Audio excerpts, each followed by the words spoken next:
ആലുവയിൽ ചാടിപ്പോയ മോഷണക്കേസ് പ്രതി ഐനുൽ അലി പിടിയിൽ. അസമിലേക്കുള്ള യാത്രക്കിടെ ട്രെയിനിൽ വെച്ചാണ് പോലീസ് പിടികൂടിയത്.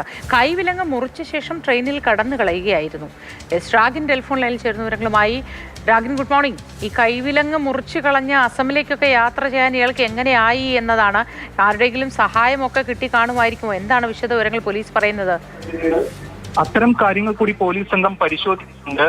കഴിഞ്ഞ ദിവസമാണ് മോഷണക്കേസ് പ്രതിയായിട്ടുള്ള ഐനുൽ അലിയെ പോലീസ് സംഘം വൈദ്യപരിശോധനയ്ക്കായി എത്തിച്ചത്. ഈ ഘട്ടത്തിലാണ് ഇയാൾ ചാടിപ്പോയത്. ആലുവയിൽ എത്തിച്ച ഘട്ടത്തിൽ, ആശുപത്രിയിൽ എത്തിച്ച ഘട്ടത്തിലാണ് ഇയാൾ ചാടിപ്പോയത് പോലീസിന്റെ കസ്റ്റഡിയിൽ നിന്ന്.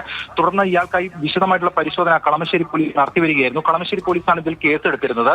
അങ്ങനെയാണ് ഇയാളെ ഇപ്പോൾ കിട്ടിയിരിക്കുന്നത്. റെയിൽവേ പോലീസാണ് ഈ അസമിലേക്കുള്ള യാത്രക്കിടെ ഇയാൾ കൈവിലങ്ങ് മുറിച്ച് ഇവിടെ നിന്ന് കടന്നു കളയുകയായിരുന്നു. അവിടെ എത്തുന്ന ഘട്ടത്തിൽ ഇയാളെ കസ്റ്റഡിയിൽ എടുത്തിട്ടുണ്ട്. ഇയാളെ കളമശ്ശേരിയിലേക്ക് കൊണ്ടുവരും. തുടർ നടപടികൾ സ്വീകരിക്കും. ഈ കൈവിലങ്ങ് മുറിക്കാൻ, അതോടൊപ്പം തന്നെ അവിടേക്ക് കടന്നു കളയാൻ ആരെങ്കിലുമൊക്കെ സഹായം ചെയ്തിട്ടുണ്ടാകാം എന്നതാണ് പോലീസ് മനസ്സിലാക്കുന്നത്. ഇത് സംബന്ധിച്ചുള്ള വിശദമായ പരിശോധനയും അന്വേഷണവും ഒക്കെ ഉണ്ടാകും. എന്തായാലും കഴിഞ്ഞ ശനിയാഴ്ച പുലർച്ചെയായിരുന്നു ഈ പ്രതിയെ പിടികൂടിയ ശേഷം വൈദ്യപരിശോധനയ്ക്കായി എത്തിച്ച ഘട്ടത്തിൽ ചാടിപ്പോയത്. ഇയാൾ അവിടെ ഒരു സ്ഥാപനത്തിൽ കയറി എർത്തുവയറും മറ്റുമൊക്കെ മോഷണം ചെയ്ത കേസിലെ പ്രതിയാണ്. അങ്ങനെയാണ് കളമശ്ശേരി പോലീസ് ഇയാളെ പിടികൂടുന്നത്. തുടർന്നായിരുന്നു ഈ ഇത്തരത്തിലുള്ള ചാടിപ്പോകൽ. എന്തായാലും ഇപ്പോൾ ഇയാളെ കസ്റ്റഡിയിൽ എടുത്തിട്ടുണ്ട്. കളമശ്ശേരിയിൽ എത്തിച്ച് വിശദമായിട്ടുള്ള അന്വേഷണവും പരിശോധനയും ഒക്കെ തന്നെ നടത്തും. ഇയാളെ സഹായിച്ചവരിലേക്കും അന്വേഷണം ഉണ്ടാകും. ശരി.